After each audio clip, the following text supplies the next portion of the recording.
Você já ouviu falar sobre estudo reverso? Sabe estudar por meio de questões? Olá, meu nome é Meire Domingues, sou professora e nesse vídeo nós vamos conversar sobre o que é estudo reverso e quais são as vantagens e desvantagens de fazer uso dessa técnica. Vamos lá?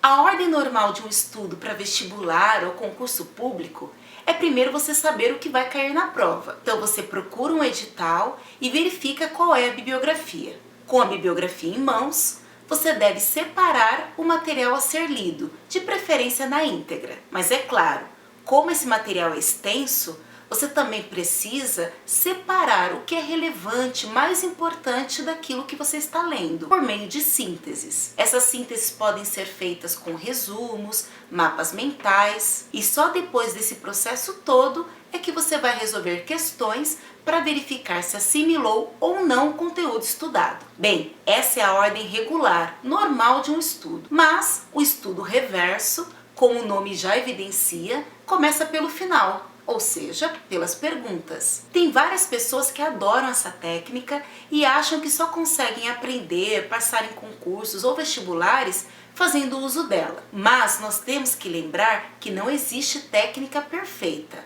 Você precisa verificar com qual você se adapta melhor, obtém os melhores resultados. E isso é muito pessoal. Nesse canal eu apresentei a vocês já algumas técnicas, como fazer grifos, resumos, mapas mentais. Se você não teve a oportunidade de assistir a esses vídeos, assista, vale muito a pena. E se você gosta desse tipo de conteúdo, já se inscreva no canal, ative a notificação para não perder nenhum mais. Muito bem, então vamos agora para as vantagens do estudo reverso.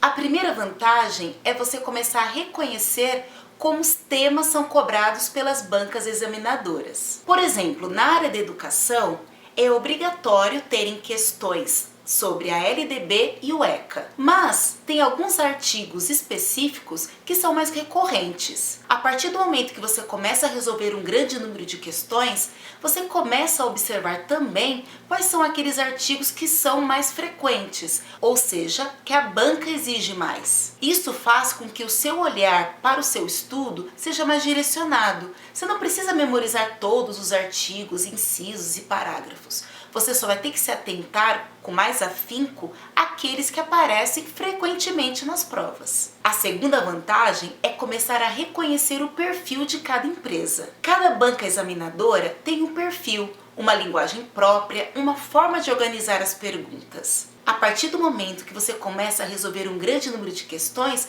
você passa a reconhecer as características de cada uma. Por exemplo, a VUNESP, na área de educação, ela trabalha muito com situação-problema. Ela cria primeiro um contexto e a partir daquele contexto, daquela história, você precisa identificar qual é a teoria para assinalar a resposta correta. Já a Fundação Carlos Chagas também trabalha com situação-problema, uma pergunta contextualizada, mas demanda um pouco mais de atenção porque o enunciado é construído com palavras mais rebuscadas, mais difíceis, que não são usuais, e também ele solicita o conhecimento da teoria específica de determinado autor.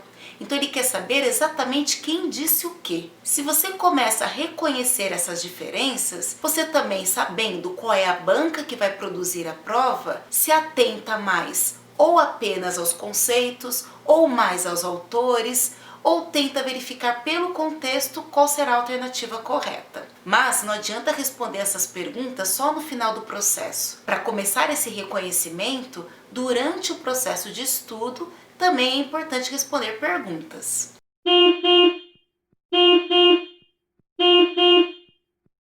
A ideia dessa técnica é você aprender a teoria por meio das questões. Por isso que não vale a pena você sair respondendo um grande número de perguntas se você não tem um tempo para parar e analisar cada uma delas. O que você deve fazer? Tentar reconhecer no enunciado qual é o tema central daquela pergunta, ela fala sobre o quê? E depois tentar diferenciar a alternativa correta das erradas. o porquê que essa está certa e por que as outras foram anuladas. Eu fiz esse processo no vídeo sobre simulados, a partir da LDB.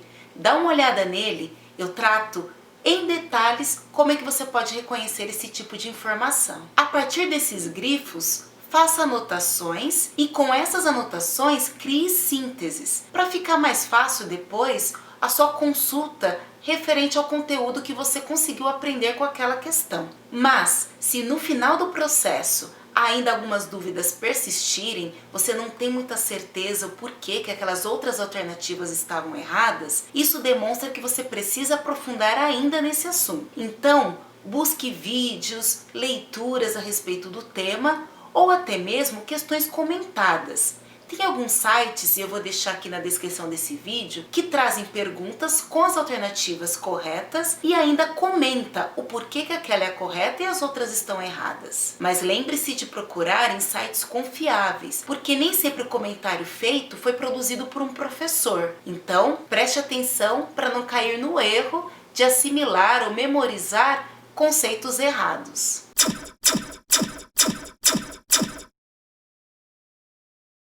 Apesar dessa técnica dar mais estímulo, porque nós conseguimos verificar os nossos resultados, avaliar o nosso desempenho, há cuidados a serem tomados. O primeiro é tomar cuidado para que você não use questões que já estão desatualizadas. Por exemplo, você está pegando uma prova que aconteceu em 2016 e tem uma lei específica em uma questão que teve uma modificação em 2018. Pode ser que algum parágrafo tenha sido modificado, algum inciso acrescentado, e se você não fez a leitura dessa lei, você não sabe dessas modificações. Você só está estudando pela prova, pela questão. O que vai acontecer? Você vai acabar memorizando um conceito que está errado. Por quê? Porque aquela lei sofreu uma modificação.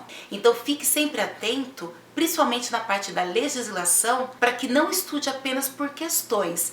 Também faça a leitura da lei, para ver se não sofreu nenhuma mudança no decorrer do tempo. A outra desvantagem dessa técnica é que possivelmente você não vai conseguir estudar a totalidade da bibliografia. É difícil achar questões para tudo que está posto no edital. Então você vai acabar focando mais em um aspecto e não analisando outros. Por isso que é importante que você tente mesclar esses métodos, essas técnicas. Em alguns momentos, resolver questões será muito importante, mas nem sempre vai dar conta do todo, da totalidade do que está previsto no edital.